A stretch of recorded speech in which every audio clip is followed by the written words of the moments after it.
ये कहानी रतन टाटा जी की एक अनकही प्रेम कथा पर आधारित है, जो उनके जीवन के एक निजी और दिलचस्प पहलू को उजागर करती है। ये साल 1962 की बात है, जब रतन टाटा अमेरिका में अपनी पढ़ाई के दौरान एक अंग्रेज लड़की से प्यार कर बैठे। दोनों का प्यार इतना गहरा था कि वे शादी करने की योजना भी बना चुके थे, लेकिन किस्मत को कुछ और ही मंजूर था। जब रतन टाटा को उनकी दादी की तबीयत बिगड़ने का संदेश मिला, तो वे तुरंत भारत लौट आए। भारत और चीन के युद्ध की वजह से उस लड़की के परिवार ने उसे भारत भेजने से मना कर दिया। रतन टाटा अपने परिवार की जिम्मेदारियों में लग गए और कुछ समय बाद उन्हें खबर मिली कि उस लड़की की शादी किसी और से हो गई है। इस घटना से दुखी होने के बावजूद रतन टाटा ने अपने जीवन में कभी भी पीछे मुड़कर नहीं देखा और अपने फैसलों पर हमेशा अडिग रहे। कहा जाता है कि इस घटना के बाद उन्होंने कभी शादी न करने का निर्णय लिया था। हालांकि उनके जीवन में और भी नाम जुड़े, लेकिन शादी उन्होंने कभी नहीं की। फिर समय आगे बढ़ा और 9 अक्टूबर 2024 की रात एक ऐसी खबर आई जिसने पूरे देश को हिलाकर रख दिया। मुंबई के एक अस्पताल से खबर आई कि रतन टाटा अब इस दुनिया में नहीं रहे। उनके निधन की खबर सुनते ही लाखों करोड़ों लोगों की आंखों में आंसू आ गए और हर कोई यही सोचने लगा कि आखिर इस एक शख्स के जाने से इतना बड़ा शोक क्यों मनाया जा रहा है। दोस्तों नमस्कार, मैं नीरज कुमार। आइए जानते हैं रतन टाटा के जीवन की दिलचस्प बातें। यह कहानी टाटा परिवार और विशेष रूप से रतन टाटा के जीवन पर आधारित है, जिसमें उनके परिवार की विरासत, संघर्ष और उनकी व्यावसायिक सफलता की कहानी है। 1822 में नसरवान जी टाटा नामक एक लड़के का जन्म एक छोटे गांव में हुआ। वह अपने परिवार के साथ गांव में रहता था, लेकिन उसकी महत्वाकांक्षाएं गांव से बड़ी थीं। जब नसरवान जी 20 साल के हुए, उनकी शादी हो गई और उनका एक बेटा भी था। उस समय उन्होंने फैसला किया कि गांव में रहकर वह अपना जीवन नहीं गुजारेंगे। वह अपनी पत्नी और बेटे को लेकर महाराष्ट्र के बॉम्बे, जिसे अब मुंबई कहते हैं, शहर चले गए, जहां उन्होंने एक नए जीवन की शुरुआत की। बॉम्बे में पहुंचने के बाद नसरवान जी ने कपड़ों का व्यापार शुरू किया। यह व्यापार तेजी से आगे बढ़ने लगा और उनका नाम शहर में मशहूर होने लगा।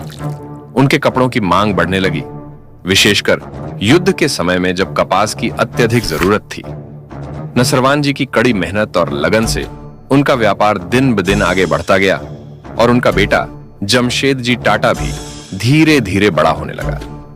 जब जमशेद जी टाटा 20 साल के हुए, तो उनके पिता ने उन्हें दुनिया देखने और सीखने के लिए विदेश भेजा। जमशेद जी का उत्साह अपने पिता से भी ज्यादा था। उन्होंने पहले हांगकांग और फिर लंदन का सफर किया।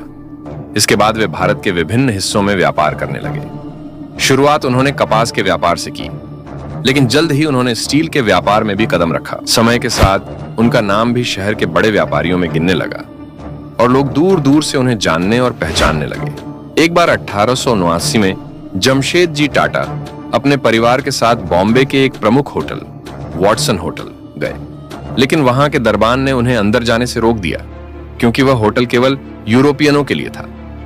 भारतीयों को अंदर जाने की अनुमति नहीं थी। इस घटना ने जमशेद जी को बहुत आहत किया और उन्होंने फैसला किया कि वह एक ऐसा होटल बनाएंगे जहां कोई भेदभाव ना हो और दुनिया का कोई भी व्यक्ति रह सके। इस निर्णय के बाद जमशेद जी ने ताजमहल होटल बनाने का बीड़ा उठाया। हालांकि इसमें उन्हें कई साल लग गए, लेकिन आखिरकार 1903 में मुंबई के गेटवे ऑफ इंडिया के सामने समुद्र किनारे ताजमहल होटल बनकर तैयार हुआ। आज भी ताजमहल होटल मुंबई के प्रमुख स्थलों में से एक है और लोग वहां जाने के लिए आते हैं, उसकी भव्यता और सुंदरता को निहारते हैं।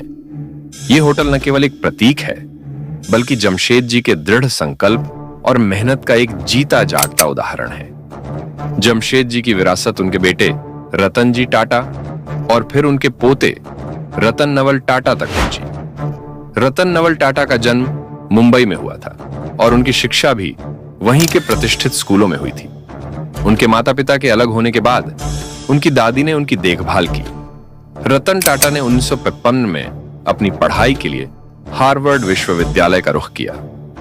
वहां उन्हें एक अंग्रेज लड़की से प्यार हो गया और दोनों शादी करना चाहते थे, लेकिन उनकी दादी की तबीयत बिगड़ने के कारण रतन टाटा को भारत वापस आना पड़ा। उस समय लड़की के परिवार ने चीन भारत के बीच चल रहे युद्ध के कारण उसे भारत जाने से मना कर दिया। इस कारण वह शादी कभी नहीं हो पाई और रतन टाटा ने कभी शादी नहीं की।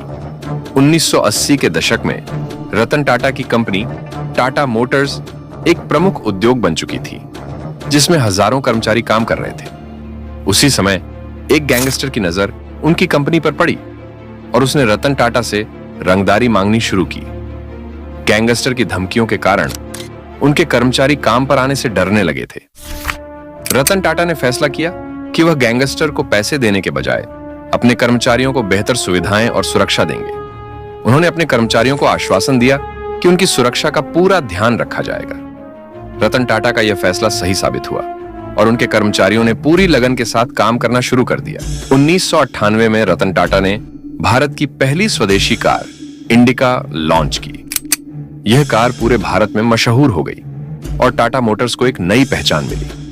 इसके बाद रतन टाटा ने लगातार नई नई योजनाएं बनाई और टाटा ग्रुप को और ऊंचाइयों तक पहुंचाया। उनकी दूरदर्शिता और साहस ने उन्हें भारत के सबसे प्रमुख उद्योगपतियों में शामिल किया।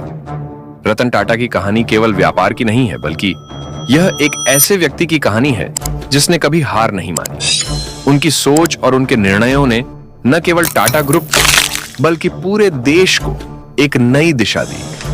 दोस्तों, अगर आप श्री रतन टाटा से प्यार करते हैं और आप चाहते हैं कि रतन टाटा जी की अंतरात्मा को शांति मिले, तो आप इस वीडियो को लाइक और हमारे चैनल को सब्सक्राइब करके कमेंट्स में ओम शांति लिखें। धन्यवाद।